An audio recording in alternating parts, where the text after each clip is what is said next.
Halo teman-teman semua, perkenalkan nama aku Mitra Bintang Amelia Ninggolian, bisa dipanggil Mitra.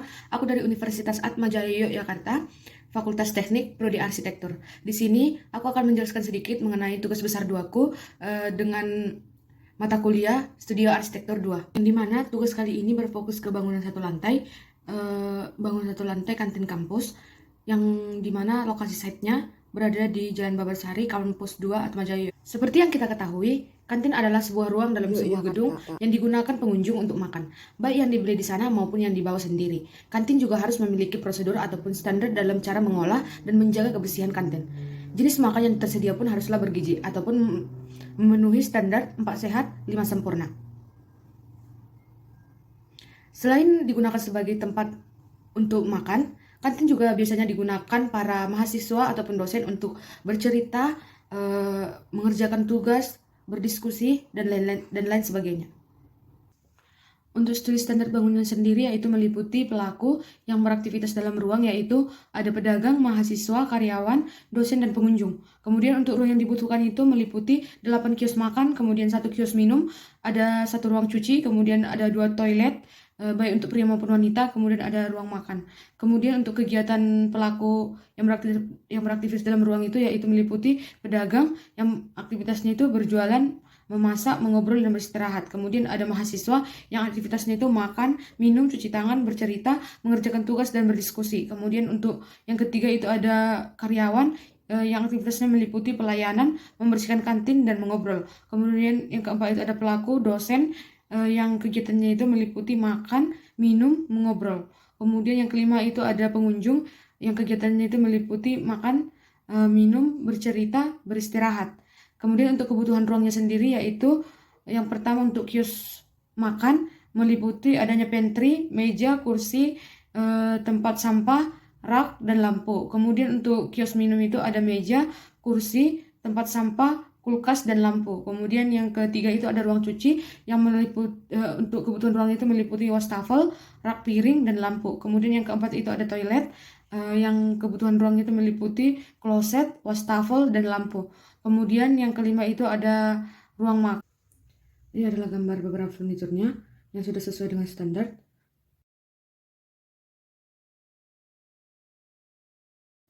Kemudian ini adalah gambar situasi, sirkulasi, pergerakan kendaraan menuju kantin ataupun menuju kampus.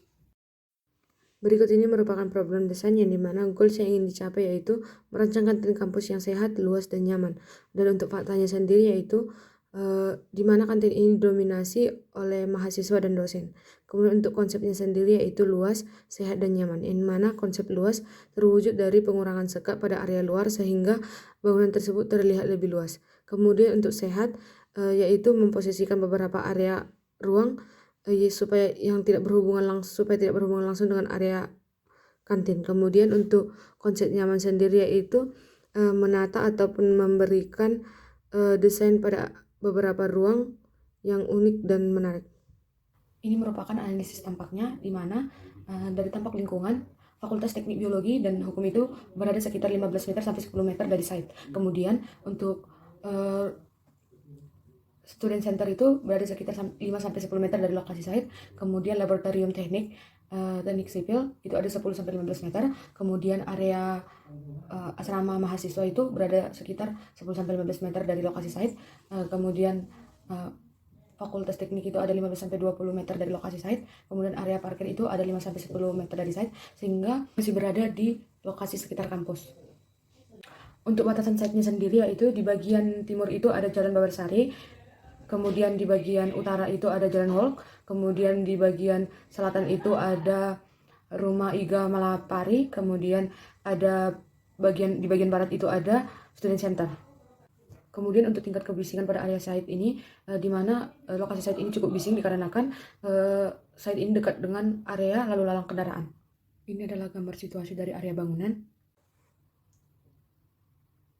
Kemudian ini adalah denah saya, denah dari perancangan kantin baru saya, yang dimana denah ini memiliki konsep luas yang saya wujudkan lewat pengurangan sekat pada area dalam kantin, sehingga mewujudkan pergerakan yang lebih luas, serta sirkulasi dan pencahayaan yang lebih nyaman. Kemudian adanya konsep bersih tampak pada peletakan ataupun penataan kamar mandi, yang dimana saya lebih memilih area kamar mandi itu tidak berhubungan langsung dengan area dalam kantin, sehingga tidak munculnya pencemaran udara ataupun hal yang tidak nyaman yang berlangsung pada area kantin. Kemudian adanya konsep unik tampak dari penataan serta pemilihan bentuk-bentuk dari kios saya, yang dimana bentuknya sendiri itu seperti kincir angin guna menambah kemenarikan situasi dalam kantin.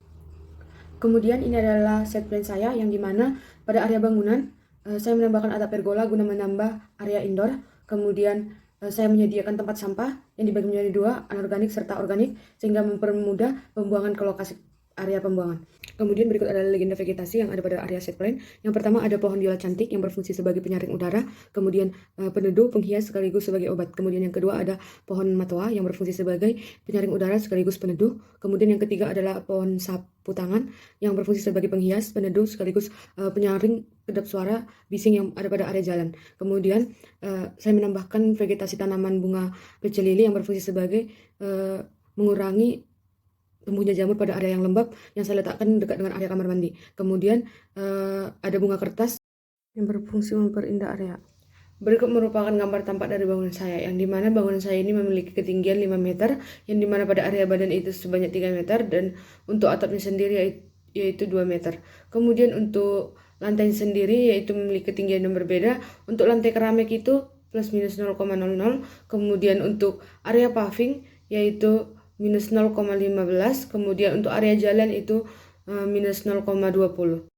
Kemudian berikut adalah gambar potongan dari bangunan saya, yang dimana untuk pondasinya sendiri menggunakan pondasi footplat dan batu kali, kemudian untuk lantainya sendiri menggunakan lantai keramik, kemudian untuk dindingnya menggunakan dinding bata dan spesi, kemudian untuk atapnya sendiri menggunakan atap kayu, dan jenis atap yang digunakan yaitu atap ondulen. Kemudian berikut merupakan gambar perspektif eksteriornya, yang dimana untuk konsepnya sendiri yang pertama tidak kaku, tampak pada tiang pergola. Kemudian yang kedua luas, tampak pada pengurangan sekat sehingga area luar mampu melihat area dalam kantin. Kemudian yang ketiga yaitu elegan, tampak pada bentukan bangunan, warna, penghias, dan yang tidak terlalu ramai. Kemudian ini merupakan gambar konsep desain interiornya, yang dimana untuk konsepnya sendiri yaitu ada unik, tampak pada pemakaian material penghias, kemudian hangat, tampak pada pemilihan warna pada cat dinding, kemudian mengalir, tampak pada material kayu penghias dinding yang dimana disusun seolah-olah mengalir.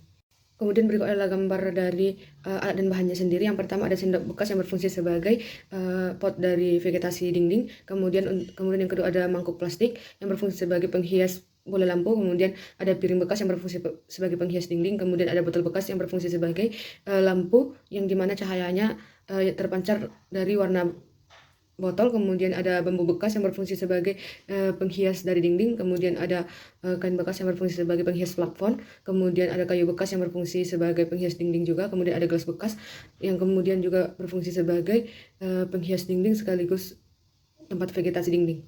Oke teman-teman, ini adalah maket saya, yang dimana seperti yang sudah saya jelaskan bahwa ketinggian dari area jalan menuju kantin itu memiliki ketinggian yang berbeda. Yang pertama untuk area jalan ini memiliki ketinggian minus 0,20. Kemudian untuk area paving balok ini memiliki ketinggian minus 0,15. Kemudian untuk lantai ataupun lantai keramik dari bangunan ini memiliki ketinggian plus minus 0,00. Kemudian untuk area vegetasinya sendiri ada pohon matoa, pohon biola cantik, kemudian ada pohon sapu tangan. Kemudian untuk area dari ini samping kiri dari bangunan memiliki tanaman pece lili yang berfungsi sebagai mengurangi kelembapan ataupun munculnya area jamur pada kamar mandi, dikarenakan posisi kamar mandi berada di area sebelah kiri ini. Kemudian masuk ke area belakang dari bangunan ini saya tidak menggunakan vegetasi dikarenakan area ini sering terkena pancar matahari, sehingga untuk area kamar mandi ini saya tidak menggunakan tanaman pece lili dikarenakan kemungkinan besar akibat cahaya itu tidak memunculkan tumbuhnya jamur pada area kamar mandi. Kemudian untuk area ini merupakan tampak kanan dari bangunan, di mana ini merupakan sungai yang dimana dibatasi oleh dinding beton. Kemudian pada area dinding dari beton ini terdapat kayu bekas yang kemudian dideret menjadi hiasan dinding. Kemudian ini adalah lampu. Kemudian untuk area atapnya sendiri, bagian ini menggunakan atap ondulen, kemudian dibantu dengan atap pergola sebagai penambah area indoor. Kemudian untuk area ini, bagian atap ini menggunakan kaca. Demikian dari hasil presentasi saya. Saya ucapkan terima kasih.